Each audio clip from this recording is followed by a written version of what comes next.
Uno scontro tremendo in un incrocio dove solo poco più di 10 giorni fa c'era stato un incidente dalla dinamica molto simile.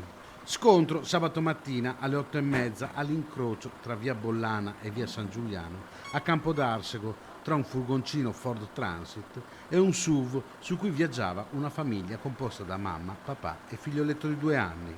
La donna, 29enne, residente a Campodarsego, è stata trasportata in elicottero all'ospedale di Mestre in condizioni gravi ma non in pericolo di vita. Il padre, 30enne, e il piccolo sono ricoverati all'ospedale di Padova, anche loro non in pericolo di vita. L'autista del furgoncino, un 57enne di Pianiga, nel Veneziano, è stato portato all'ospedale di Campo San Piero.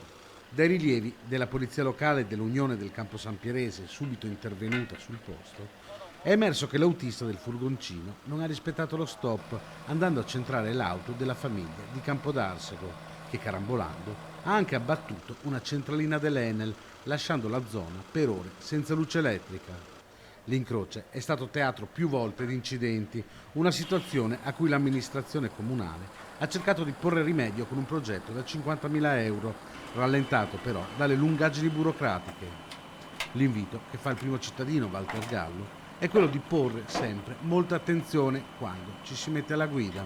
Non posso che dire, sì, purtroppo tutti corrono, tutti vanno veloci, però bisogna stare molto attenti perché non si scherza e poi ci si può fare anche veramente tanto male. Quindi noi interverremo prima possibile, però dateci una mano anche voi quando siete per la strada, pensate che siete nella strada.